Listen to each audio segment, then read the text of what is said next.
¿Qué tal? Bienvenido, bienvenida a Texto y Contexto por Telesur. Soy Janet Pérez Moya. Estaremos conversando hoy sobre un tópico que de seguro será de su interés: banalización de la música. Ya comenzamos.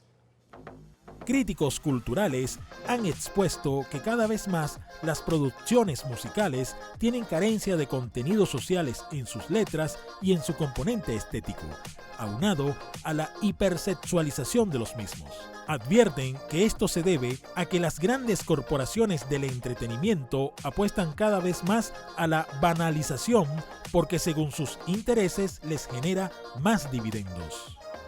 Recibo con muchísimo gusto a mis invitados. Estarán con nosotros la próxima media hora. Ana María Petrella es pedagoga. ¿Cómo estás, Ana María?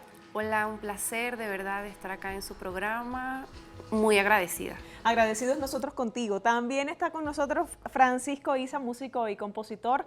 Francisco, qué gusto, bienvenido. Igualmente, gracias por la invitación.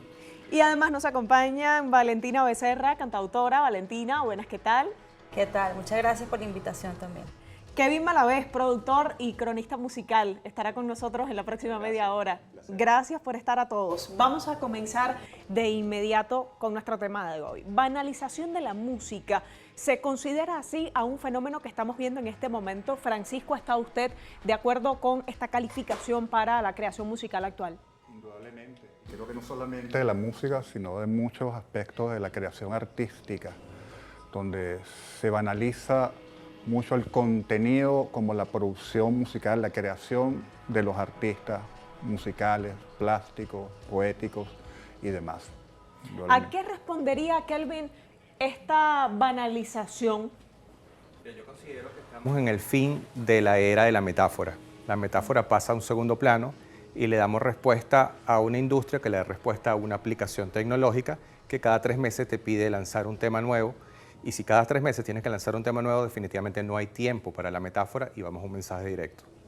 ¿Esto dónde deja a los cantautores y creadores entonces, Valentina?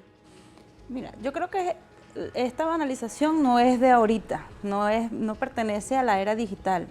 Sin duda, sí hay cierto desplazamiento, porque con la misma industria tecnológica, pues los músicos van quedando un poquito rezagados, como dice el amigo Kelvin. Si no estás encima de la producción todo el tiempo, entonces eso te saca un poco de la jugada, ¿no? Y se van perdiendo valores, esencias del artista. Vuelvo a ese postulado Malavé, me voy a quedar allí en esa banalización entendida como la muerte de la metáfora. Y llevaría entonces a Ana María una reflexión. ¿Será que estamos simplemente viviendo otro momento dentro de la creación artística, así mismo como han evolucionado las tendencias o las corrientes, por ejemplo, en la literatura, estarán evolucionando así en la música, o ciertamente debemos estar alertas, atentos, casi que asustados ante lo que estamos viendo ahora? ¿Cómo lo ves? La música tiene muchos procesos y definitivamente este es un nuevo proceso que estamos viviendo naturalmente. Por supuesto, tenemos que estar muy atentos, sobre todo los padres, de la música que escuchan nuestros hijos y a dónde los pueden llevar.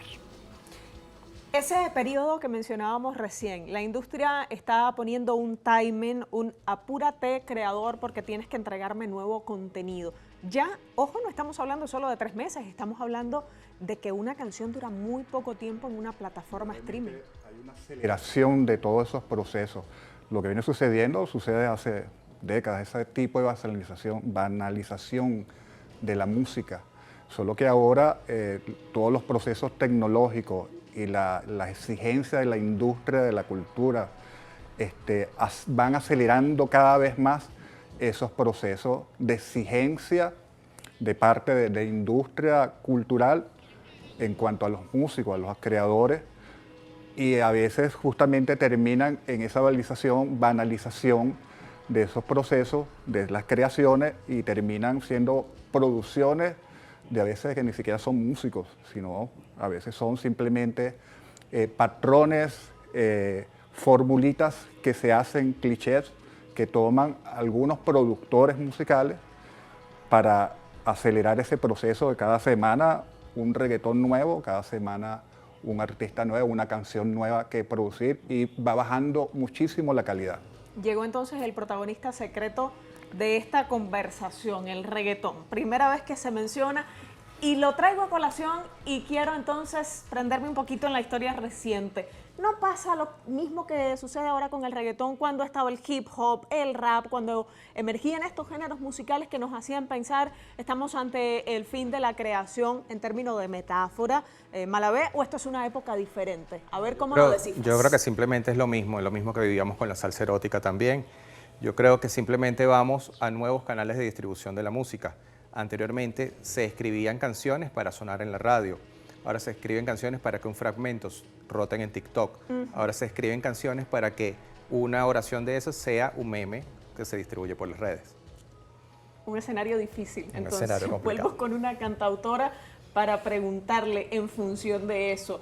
¿Crees que pueda reivindicarse el proceso actual que estamos viviendo? Como en un momento sucedió también, digamos, una especie de condena al rock y ahora el rock es un género de culto también, no todas las creaciones por supuesto, pero muchas de ellas. ¿Crees que llegue un momento en que el reggaetón sea un género de culto, Valentina?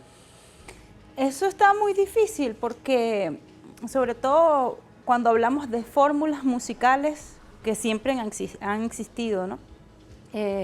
Pero es difícil que un estilo de música así se convierta en algo como de culto, ¿no?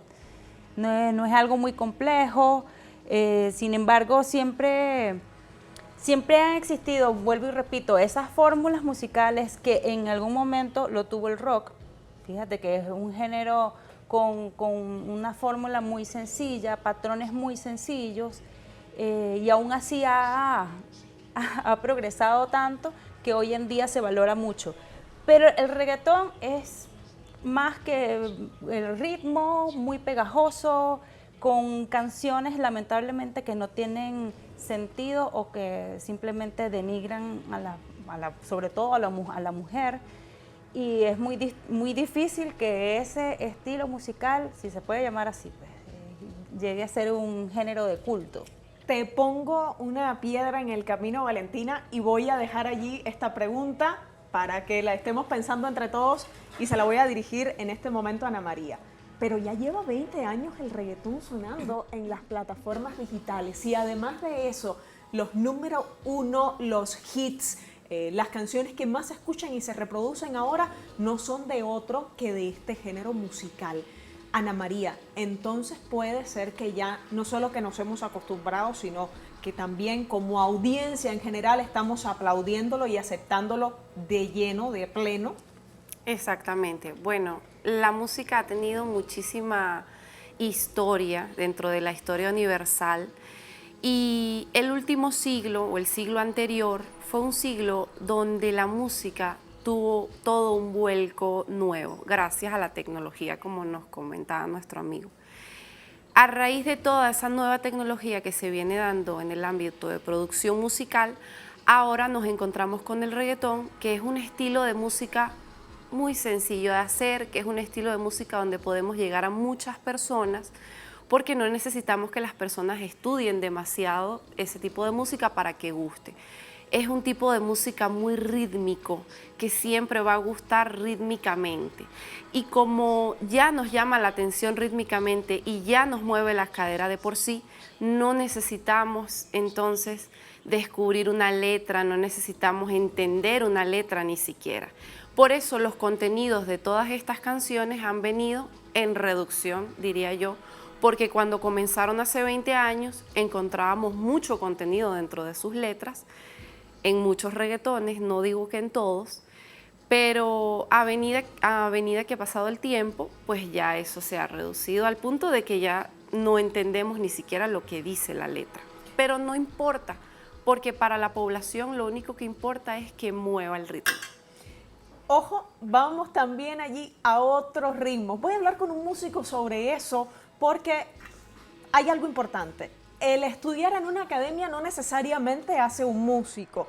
El formarse profesionalmente dentro de la música no siempre es también entonces un sinónimo de éxito, entendido el éxito en lograr una creación, no en llegar a millones, para separar una cosa de la otra. Entonces le pregunto, géneros que se bailan mucho a partir de lo que nos decía Ana María, ¿han existido ya en la historia? Recordamos, por ejemplo, el caso de Cuba, cuando empieza a sonar el danzón, se genera en el siglo pasado pues también una animaversión al respecto y hoy es un baile de salón reconocido y aplaudido. Vamos a mirar 50 años adelante, Francisco, ¿qué puede pasar? Claro, fíjate, el reggaetón, así como muchos ritmos de este tipo, son simplemente, el caso del reggaetón, del ritmo que se usa el reggaetón, es un ritmo del Caribe, de las islas caribeñas, que en sus contextos son sumamente ricos en la parte rítmica. Lo que se genera suceden rítmicamente cosas muy interesantes allí, que no cualquiera, a veces no cualquiera puede tocar un tambor de fulía como verdaderamente se hace.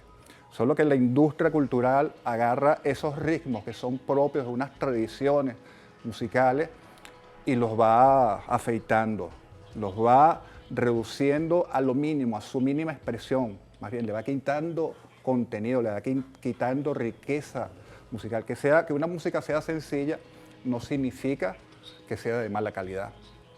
Nosotros tenemos, por ejemplo... Ana María, sí. Y también te quisiera colaborar con algo, lo que está sucediendo artísticamente hoy en día con el minimalismo. El minimalismo ya es un hecho artístico. Ya no necesitamos pintar aquella obra que exprese demasiado, porque un simple abstracto minimalista ya está expresando de por sí. Y eso de algún modo también se viene reflejando en la música. Y bueno, vuelvo a acotar que ya no importa demasiado qué dice, sino simplemente qué siento cuando bailo. Entonces, estamos ya estableciendo puntos para irnos a la segunda parte de discusión en este programa. Estamos hablando de corrientes artísticas, aunque Valentina y Malavé después me pueden dar, digamos, si es acertado o no esta categoría para definir a estos nuevos ritmos musicales que estamos viviendo, bailando también ahora. ¿Es un problema entonces de la industria? ¿Y quién está detrás, quién mueve los hilos de estos nuevos acordes, de estos nuevos pentagramas? Lo dejo allí. Estoy conversando con músicos y cultores. De eso vamos a conversar en una segunda parte de este programa. Pausa.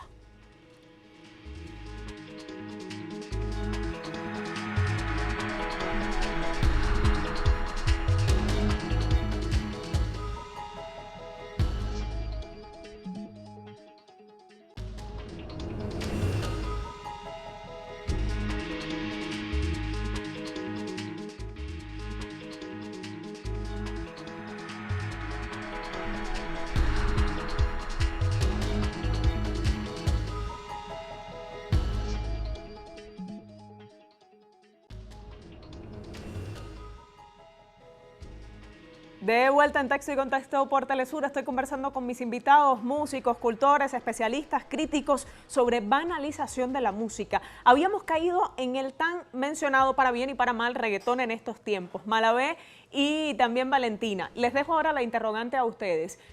¿De quién es la responsabilidad? Ya no vamos a decir culpa. Yo diría que de la industria. Yo sí creo que el reggaetón envejeció, el reggaetón ya tiene 20 años. Y estos chamos que crecieron escuchando reggaetón, hoy en día muchos son alumnos de Fran en la universidad, y son alumnos de Fran simplemente porque quieren aprender música, porque ya no se quieren quedar en una pista musical, sino quieren aprender a hacerla. Y gracias a profesores como Fran, aprenden a crear otro tipo de contenido y salir de esa culpabilidad de la industria a hacer una música con más contenido. Ojo que hemos mencionado al reggaetón y hemos entrado unos minutos en ello, pero pudiéramos también hablar, por ejemplo, del pop, o pudiéramos hablar de cualquier otra forma musical reduccionista que lleve la creación a una computadora, ya no como herramienta, sino como facilidad de creación para hacer algo que cueste menos trabajo, vamos a decirlo así. Valentina, aspecto importante. Sumábamos ya estos 20 años y sumábamos también una evolución dentro del mismo género. ¿Piensas que pueda seguir esa evolución? ¿Piensas que tienda a extinguirse, a venirse a menos? ¿Surgirán otros nuevos ritmos?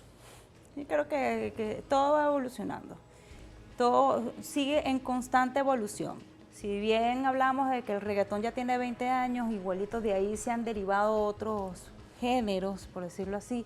Está el trap, que son como compañeros, ¿no? Y ahí se va, como que van saliendo cosas, cada vez más simples, pero siempre con la misma fórmula, bueno, y con el mismo propósito, que es divertir a la población, que la gente no piense, sino que simplemente, bueno, vamos a sentir y vamos a bailar. A enajenarnos del momento que estamos viviendo. Pero en esa evolución también nos damos cuenta que, bueno, si nos proyectamos de aquí a unos 50 años, sí es probable que en esa evolución ya el reggaetón empiece, o el trap, o todos estos géneros que se van derivando, quizás se conviertan en un poco más interesantes que lo que está pasando ahora, porque si bien, como dice el amigo Kelvin, la industria es responsable de lo que está ocurriendo en la actualidad. Igualito, empezó hace 20 años con el reggaetón, que antes era dancehall, ¿no? De ahí es que sale. Pero claro, surge el reggaetón, entonces la industria dice, esto es lo que manda. Y a partir de ahora, el que no se monte en este tren no va para el baile. Así ha pasado en los últimos años. Pero como todo está en constante evolución, entonces va a haber un momento en el que el reggaetón ya no sea el punto de atención, claro. Y entonces eso irá consiguiendo su propia evolución para algo mejor, para algo más interesante. ¿Quién lo sabe? Nadie lo sabe. Hará otro producto igual de mala calidad para el que evolucionó en bien sea opacado por lo que presenta la industria, que además no solamente el contenido económico, beneficio económico que adquiere la industria cultural, sino que es también un beneficio ideológico. Allí va yo justamente, y no solo mirándolo desde el punto de vista negativo, sino también aprovechando lo que pueden ser algunas ventajas de esta industria que masifica y hace llegar a tantas partes un solo producto. Voy a citar un ejemplo de un cantautor, un trovador, Jorge Drexler, hace poco en una entrevista, recuerdo ahora, decía, tenemos mucho que agradecerle al reggaetón, tenemos mucho que agradecerle a la industria porque, decía, ha permitido que se hable español y que llegue a lugares donde no pensamos que se iba a llegar. ¿Esto es beneficioso o es perjudicial que sea eso lo que llegue? Ana María, te escucho. Bueno, en mi caso opino que el reggaetón tiene una parte beneficiosa, que es la interactividad que pueden tener los jóvenes con la música. Muchos jóvenes han llegado a escuelas de música y han sido rechazados, bien sea porque les dicen que ya están muy grandes, bien sea porque supuestamente no tienen talento o porque carecen de los instrumentos musicales. Y en esa parte el reggaetón ha sabido aprovechar todo ese cúmulo de jóvenes que de algún modo quieren crear. Entonces todos esos jóvenes tienen ahora la facilidad de escribir una letra muy sencilla, colocar un programa de audio, grabarse y hacer un ritmo muy sencillo. La sencillez rítmica no viene con el reggaetón, eso ya se venía trabajando en el último siglo. El ritmo musicalmente es algo muy matemático y es una de las partes matemáticas más difíciles de la música. Es una de las cosas que limitaba a muchos jóvenes a hacer música, poder entender y aplicar rítmica. Entonces, por ese lado, el reggaetón se ha vuelto muy interactivo, al igual que el pop, que son ritmos que en cuanto a pulso son iguales. Entonces, por ese lado, yo diría que ha sido beneficioso. Lo que no ha sido beneficioso es cómo la industria, y ciertamente recalco la palabra, ha banalizado los contenidos. Y yo diría que una de las formas más fáciles y más rápidas de atrapar a la población es banalizando sus situaciones que naturalmente a diario vivimos, como el amor, la seducción, la fiesta.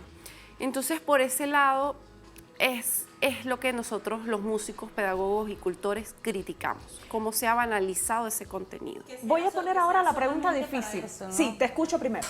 Sí, que llegar hasta ese punto, que la música que suena ahora nada más sirve para eso, para divertirse y no para reflexionar, que es en lo que muchos artistas estamos puestos y luchando para que sea más para pensar también, bueno, que haya un poquito de todo. Entonces ahí la pregunta del millón, Valentina, Ana María, pero también Malabé y Francisco, ¿cómo hacer, digamos, ganarle la pelea a la industria?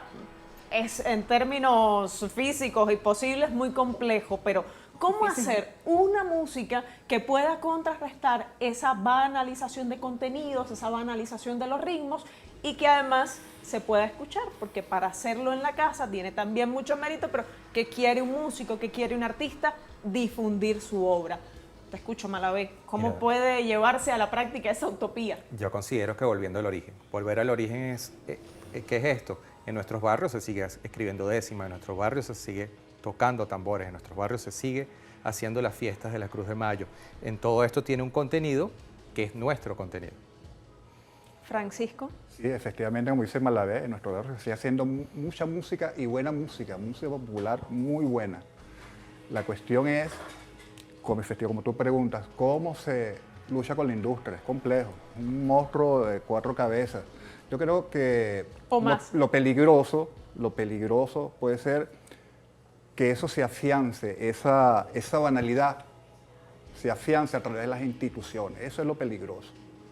Porque bueno, uno puede entender la industria televisiva, la industria del espectáculo, sus eventos y sus cosas, pero cuando eso empieza a permearse a través de las instituciones, que echa a un lado a los auténticos, a creadores realmente estudiosos de la música o con una Culturas trayectoria, tradicionales. que han vivido una tradición en la música de muchos géneros, queden al lado para presentar música, que se puede llamar a veces música, de muy bajo valor musical, sea rítmico, melódico, armónico, o del punto de vista de una letra que a veces termina nada más en monosílabas. Y los poetas, bien, gracias. Ana María, te escuchamos también.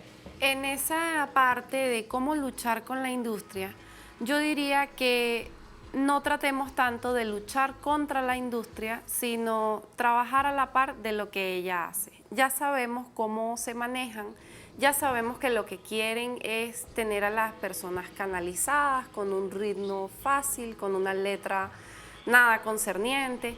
Entonces nos queda de parte de nosotros, los que todavía escuchamos música reflexiva, los que todavía tratamos de crear música con mejor contenido, demostrarle a los más jóvenes que no existe solo ese tipo de música, que también tenemos otras dimensiones musicales donde ellos se pueden manejar y hacerlo con mucha pedagogía. ¿Y no de qué herramientas imponerlo. te vales, Ana María, para hacer eso? ¿Cómo llegar a esos jóvenes? ¿Redes sociales? Una de las partes es redes sociales y otra sería directamente trabajando como maestros de música, los que tenemos la oportunidad, como profesores de canto, profesores corales, cuando podemos realizar proyectos corales. Esa es una de las mejores formas porque podemos reunir a muchos jóvenes que gustan y a veces incluso no gustan del canto y de ese modo mostrarle las diferentes armonías, las diferentes formas de hacer música, no comparando ni tampoco recriminándoles por sus gustos musicales, pero sí dándoles a entender de que no solo es el camino, de que tenemos toda un panorama de estilos musicales donde podemos indagar. Y si a esos jóvenes les gusta el reggaetón, entonces no podemos enseñarlos a hacer reggaetón con mejores contenidos, un reggaetón que no cosifique a la mujer, un reggaetón que no tienda a la banalización, a la importancia solo del dinero, el departamento y el carro. Eso es posible, estoy hablando con Y músicos. los hay. Sí, Yo creo sí, que hay muchos se está músicos haciendo. que hacen ese tipo de género, inclusive fusionados con otras cosas. He visto jóvenes en la Universidad de UNEARTE que tienen fusión de jazz con hip hop, con reggaetón, con lo latino, con lo demás. Solo la cuestión allí es la riqueza que puede tener esa música y es la formación que pueden recibir esos jóvenes, aportando, porque esos jóvenes no vienen de nada, no vienen una tabula rasa, ¿no? Ellos vienen también con unas tradiciones musicales, vienen de bailar salsa en su barrio o de experimentar, tocar tumbadora Tambor. en San Agustín y conocen los ritmos que son y los tocan como es. Ahora, ¿cómo incentivarlo? Potenciarlos, diría yo, más bien. Potenciar todas esas capacidades que hay en nuestra juventud musical. Valentina. A la par con la industria, ¿no? La producción musical de la industria, siempre se ha visto un trabajo en paralelo donde se transmite la tradición oral a través de nuestra música. Hablo de la autóctona de Venezuela, pero también de la música de tradición de toda Latinoamérica y del mundo, ¿no? Eso siempre ha existido y creo que, bueno, hasta ahora ha estado ahí vuelvo y repito, a la par, han estado trabajando nuestros cultores por mantener las tradiciones. Y aparte de otros géneros que no sean como de la propia tradición, bueno, géneros que han ido evolucionando, que también se han ido trabajando, que no son propiamente los que manejan la industria, pero que igual les siguen ahí subsistiendo, ¿no? Entonces, no podemos cosificar el género del reggaetón, no podemos decir, bueno, es que el problema no es el reggaetón, claro, es quienes los manejan. Y es ahí donde sí, cómo no, nosotros también culpamos, responsabilizamos a la industria por eso, porque por ejemplo lo convirtieron en una moda y que no debería ser así, pero nosotros a la par seguimos trabajando porque los muchachos escuchen otro tipo de música, que no sea solamente eso, y bueno, que si quieren seguir haciendo reggaetón, bueno, que no es el punto ahora, sino que se instruyan. De alguna manera se vayan instruyendo con teoría musical, escuchando otro tipo de música. Es etcétera. un pulso difícil, Valentina, Sí. porque estamos hablando que detrás de la buena intención del otro lado hay una buena cantidad de dinero puesta en la masificación de esos contenidos. Yo les agradezco a los 4 que hayan venido hasta nuestro estudio a hacer un primer acercamiento de este tema, compartido sus criterios con nosotros y sobre todo su tiempo. Qué bueno que estuvieron. Así cierra Texto y Contexto por hoy. Claro, usted de seguro tiene un criterio sobre el tema, puede hacerlo llegar también a través de nuestras redes sociales. En YouTube colgado también este programa. Vamos a estar comunicándonos con usted desde todas esas vías. Un abrazo, tenga buena semana. Nos vemos la próxima, misma hora, mismo canal. Texto y Contexto por Telesur. Muchísimas gracias.